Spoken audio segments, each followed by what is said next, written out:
بسم الله الرحمن الرحيم. الحمد لله والصلاة والسلام على رسول الله صلى الله عليه وعلى آله وصحبه ومن تبعهم بإحسان إلى يوم الدين. أما بعد, ndugu zangu wasikilizaji, watazamaji, tunaendelea na kipindi chetu Uislamu ni dini ya kweli, na maudhui yenyewe tuko ndani ya Ramadhani kama kawaida. Tukizungumzia Ramadhani, tumezungumzia uzuri wa Ramadhani na umuhimu wa Ramadhani. Baada ya hapo, leo tunakwenda kuona nani, yani uzuri wa mfungaji, uzuri anaoupata au fadhila za mwenye funga, ule mwenye kufunga fadhila zake. Na tunaambatana na hadithi ya Mtume Muhammad sallallahu alaihi wasallam inayotoka kwenye Abi Hurairah radhiyallahu anhu, yuko kwenye Sahih al-Bukhari wa Muslim. Anasema Mtume wa Mwenyezi Mungu kwamba Mwenyezi Mungu Subhanahu wa Ta'ala anasema kullu amali ibn adam lahu, kwamba matendo au vitendo vya ibada vya kila mwanadamu ni vyake. Ni vyake bimaana huenda huyu mja akifanya jambo, akifanya ibada, yaweza hata akajua faida alizozipata, au mwenye kujua ibada hiyo mwenzie akimuona anafanya ibada hiyo, anaona ujira wake aliyoupata. Kwa mfano, Mtume wa Mwenyezi Mungu ametufundisha it'amu ta'am, mtu kugawa chakula au mtu kumlisha anayehitaji kulishwa. Na ikaambiwa ukajua kwamba mtatakayemlisha mtalie kuwa na njaa atapata faida kadhaa, thawabu kadhaa. Kwa hiyo ndio maana yake kwamba kullu amali ibn adam lahu, yajua hata mtu mwingine akimuona anafanya jambo hilo pembeni, anajua kwamba amefanya. Kwa hiyo anapata ujira huo, anapata kwamba amefanya, na huenda akijua faida au thawabu alizozipata.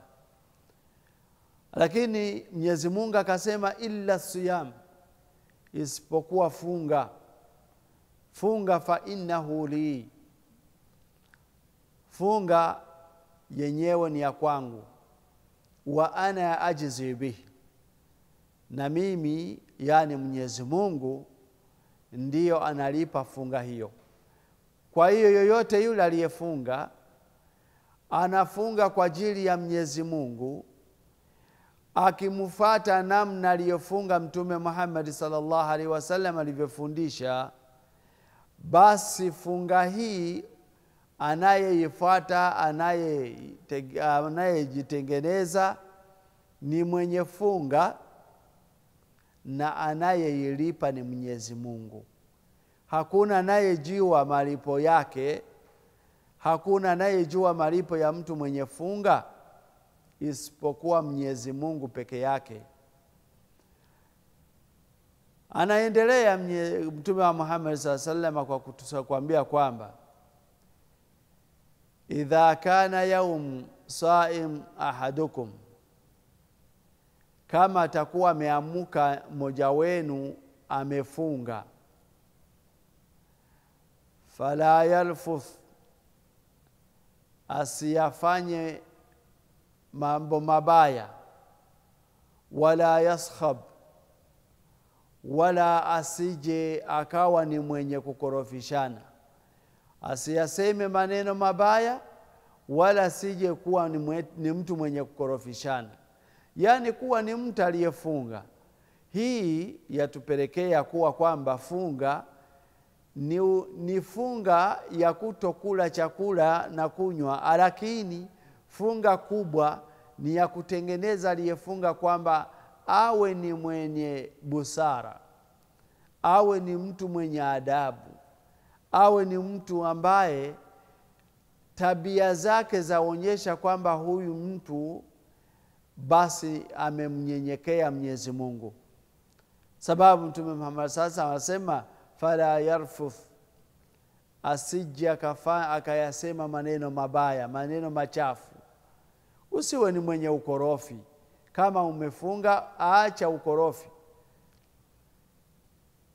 Wala yaskhab, na asiwe ni mwenye kuyafanya mambo asiyoeleweka, asiyokuwa na faida. Na akaendelea akasema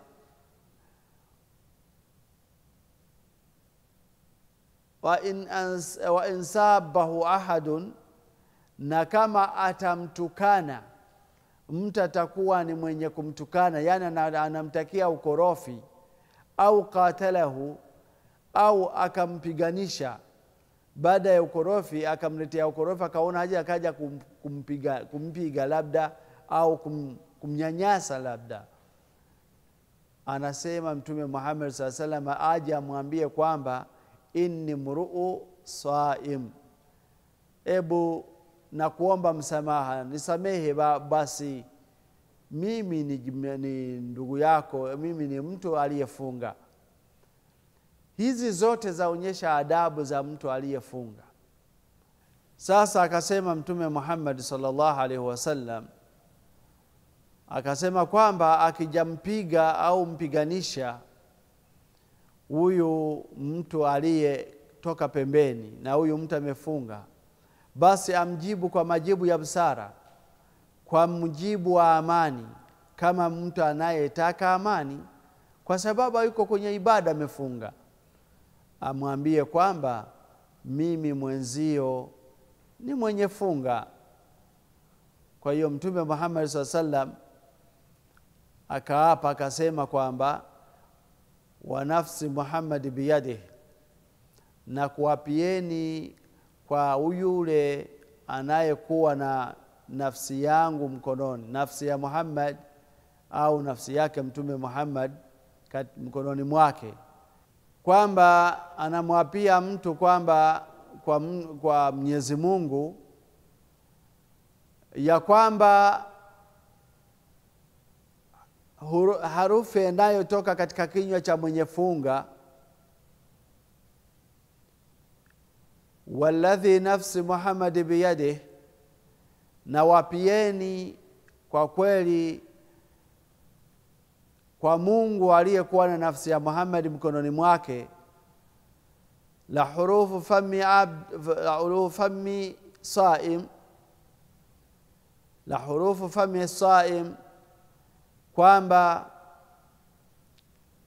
harufu inayotoka katika kinywa cha mwenye funga aliyefunga, atyabu inda Allah, ni chenye kunukia sana, vizuri sana kwa Mwenyezi Mungu, min rihil miski, kuliko harufu ya miski.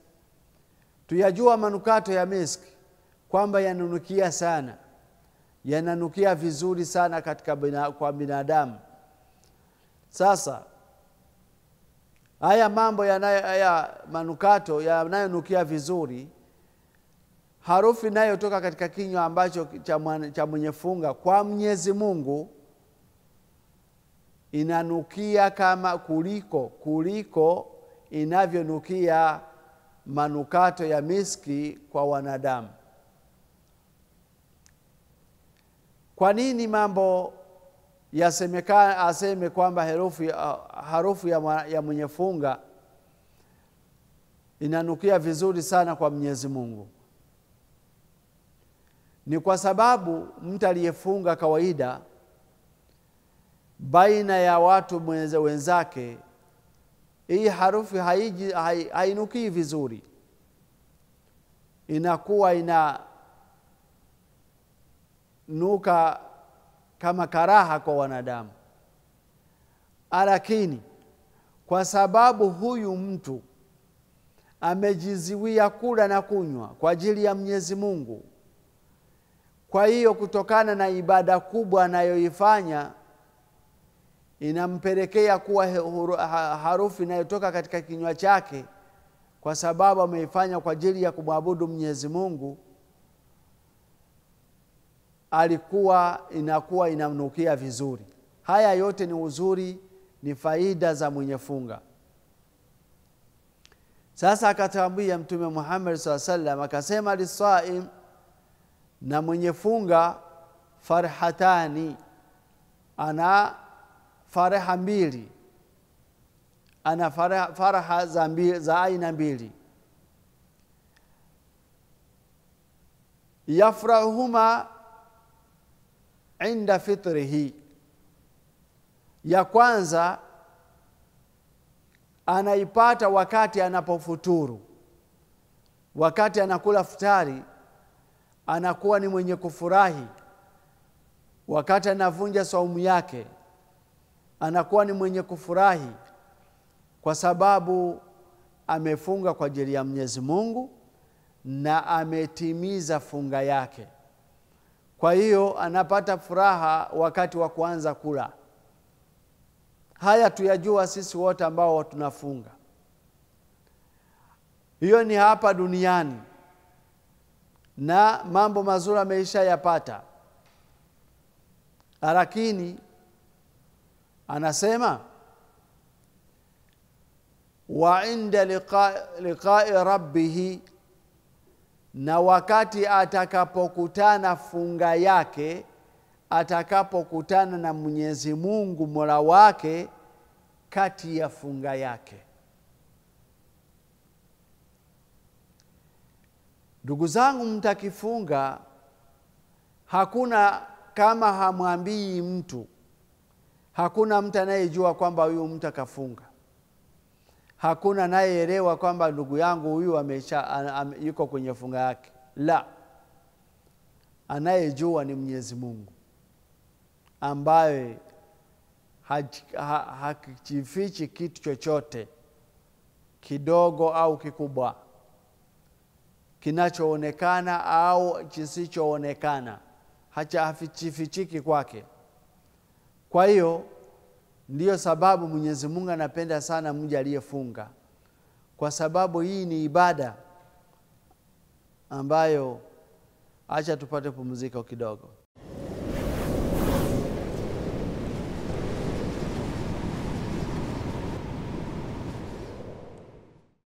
Kwa hiyo Mtume wa Mwenyezi Mungu anatuambia ya kwamba Mwenyezi Mungu anampa mwenye funga farhatan, lisaimi farhatan. Kwa mwenye funga ana furaha mbili, au furaha za aina mbili.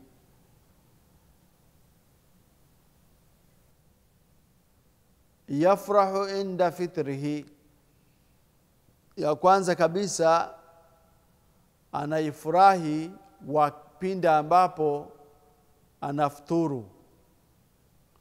Pinda ambapo anafuturu anafurahi, furahi ya kuwa kwamba ametimiza funga yake mbele ya Mwenyezi Mungu.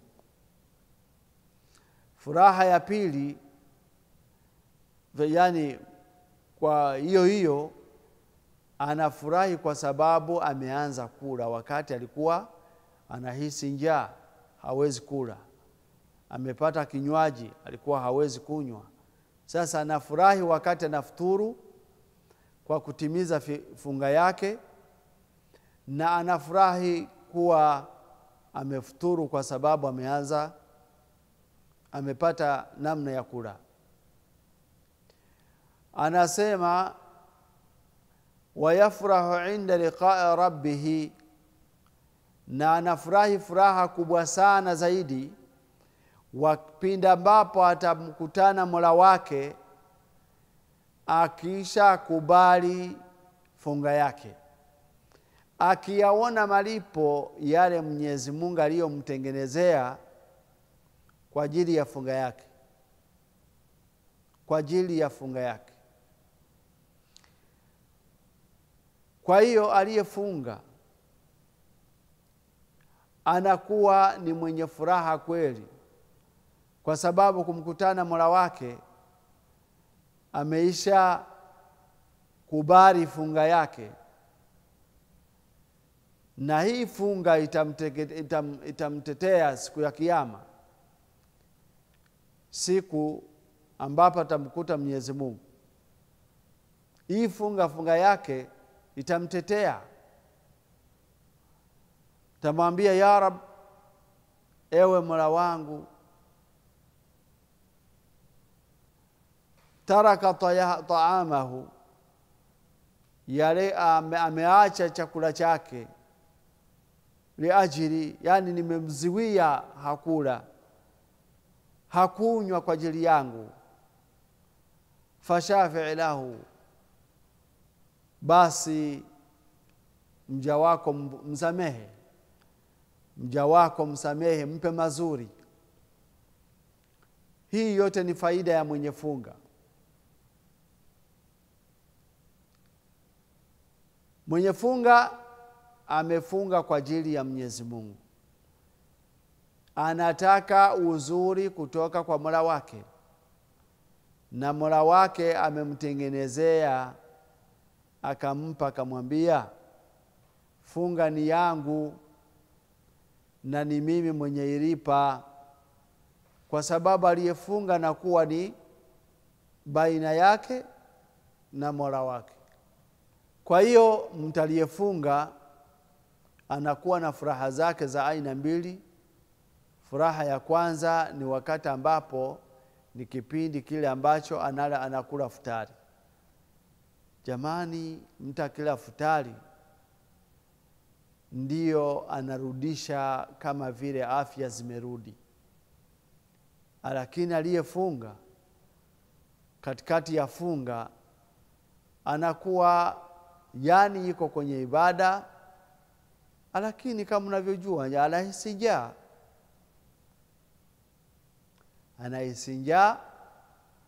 Anahisi anakiwa, anataka kunywa maji, lakini hawezi akanywa maji.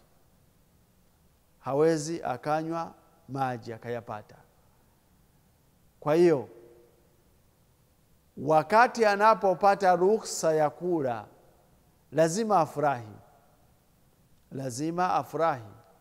Aifurahie hiyo fursa ya kupata namna ya kula na kupata kile chakula kingine chenyewe. Aliyefunga kwa sababu anakuwa anamejiziwia kula na kunywa, anakuwa katika afya yake kuna kitu fulani kimepungua. Kwa hiyo akipata namna ya kula, zile ambazo zimeshajifunga ndani ya mwili wake zinafunguka, hasa atakapochukua chakula ambacho ni kiko baridi, kinywaji baridi, au cha kula ambacho kama vile mimea, anazokula mimea, embe na vinginevyo, vikiwa vinatoka kwenye friji, yani viko baridi. Aliyefunga nafurahi sana kabisa wakati anafuturu. Lakini furaha yenyewe ambayo itakuwa ndiyo furaha inayotakiwa zaidi ni furaha ambayo atamfurahia Mwenyezi Mungu wakati atakapokuwa amemkutana naye, anamlipa malipo ya funga yake. Kwa hiyo funga, ndugu yangu, ni ibada muhimu sana kwangu na wewe. Usije ukaifanya hii funga kwamba itakuwa inaachia Ramadhani peke yake. La, Ramadhani inakufundisha na inakustabisha namna utakavyoishi katika miezi ijayo, namna utakavyoishi katika wakati ujao, yani baada ya Ramadhani. Kwa hiyo funga haiishii kwenye Ramadhani peke yake, bali Ramadhani inakupa uvumilivu na kukufundisha unyenyekevu kwamba utakuwa unafunga na siku zingine, kama anavyotufundisha Mtume Muhammad sallallahu alaihi wasallam. Anatufundisha kwamba kuna funga ambayo ni ya kujipendekeza kwake Mola wako, siku ya Jumatatu na siku ya Alhamisi. Hizi siku alikuwa akizifunga Mtume wa Mwenyezi Mungu. Walipomuona anafunga wakamuuliza, sahaba akamuuliza, ewe Mtume wa Mwenyezi Mungu, mbona wafunga siku ya Jumatatu na wafunga siku ya Alhamisi, ni nini? Akasema kwamba siku ya Jumatatu ni siku nilizaliwa mimi, na siku ya Alhamisi ni siku za amali ya wanadamu zinapandishwa za wiki. Kwa hiyo nikipenda Mwenyezi Mungu au amali zangu zipandishwe nikiwa nimefunga. Kwa nini aichague funga asichague swala? Swala ni nguzo katika nguzo za Uislamu kubwa sana, na funga ni nguzo za Uislamu katika nguzo kubwa sana. Lakini swala ni ibada iko baina ya mwanadamu na Mola wake. Inajulikana kwa yeye aliyefunga na mwenye kufungiwa, yani na mwenye kuabudiwa, ambaye ni Mwenyezi Mungu. Mwenyezi Mungu sasa anapenda mwanadamu amali zake zikiwa zinapandishwa. Mtume Mwenyezi Mungu anasema amali zangu ziwe zimepandishwa na mimi nimefunga, yani nimefanya ibada kubwa, ibada yenye upeo kubwa au upeo wa juu, kwa sababu funga ni ibada iko baina al-abdi wa rabbi, ni ibada iliyokuwa kati ya mja na Mola wake, hana mwingine anayefahamu. Lakini swala ukienda kusali utasali na wengine, utasalia kwenye salatu aljamaa, kila mmoja atakuona kwamba umesali, au umesali sunna. Sehemu utakaposalia kuna waja watakaoona kwamba huyu anasali. Lakini saumu, funga, hakuna anayejua isipokuwa aliyefunga amwambie kwamba samahani, nimefunga.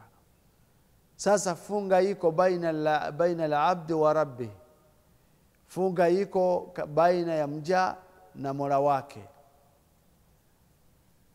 Inatakiwa mwanadamu akiwa akifunga awe ni kuwa ni mnyenyekevu, kama tumeviona kwenye hadithi.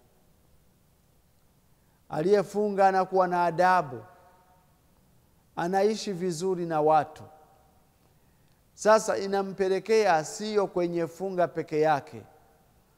Kama umefunga kwa ajili ya Mola wako, kwa ajili ya kumcha Mwenyezi Mungu, kwa ajili ya kumwabudu, jua ya kwamba funga yako ikuweke katika hali ya kuwa wewe umepata adabu nzuri ambavyo utaishi nayo baada ya Ramadhani. Wewe ni mnyenyekevu, ni mpole, ni mwenye busara. Sasa inatakiwa uishi hivyo, uwe ni mfano wa wengine. Ukikorofishwa, majibu yako mazuri. Ukikorofishwa, majibu yako yawe mazuri. Samahani, mimi ni mwenye funga. Hata kama ni funga ya faradha au funga ya sunna. Mtu yoyote akikorofisha, akikuletea mambo ya upuuzi, akitaka kufanyia mambo au akufanyishe mambo ambayo si mazuri, mjibu ya kwamba mimi ni mtu ambaye nimefunga, nataka funga yangu iwe ni jambo ambalo la kunitetea mbele ya Mwenyezi Mungu.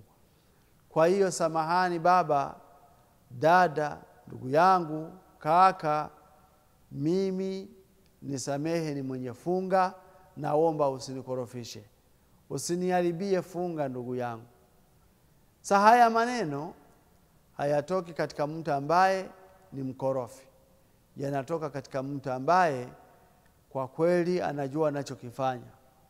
Kwa hiyo hizi tabia ya upole, tabia ya unyenyekevu, iwe ni tabia ya Muislamu, kwa sababu Mwenyezi Mungu ataka sisi tuwe ni mifano ya kwa watu wengine. Kama we ni mkweli, hiyo ni tabia ya Uislamu. Mtu aliyefunga anakuwa mkweli. Mtu aliyefunga anakuwa ni mwenye rahma kwa wenzake. Mtu aliyefunga ni mtu mwema, yani anakuwa ni mwenye kutakia mema watu wengine. Mtu aliyefunga ni mtu ambaye anajiziwia mambo mazuri na anazidi kujiziwia mambo anayokuwa ni mabaya. Mtu ambaye anayefanya mambo yaliyokuwa ni mabaya anatakiwa awe ni mwenye kuwa mtege, kwa sababu na funga yake inamwamrisha hivyo. Tunamuomba Mwenyezi Mungu atuweke katika waja ambao wamefunga na funga yao ikubaliwe. Wa akhir da'wana alhamdulillahi rabbil alamin, wa sallallahu ala sayidina Muhammad wa ala alihi wa sahbihi wa sallam tasliman kathira. Wassalamu alaykum wa rahmatullahi wa barakatuh.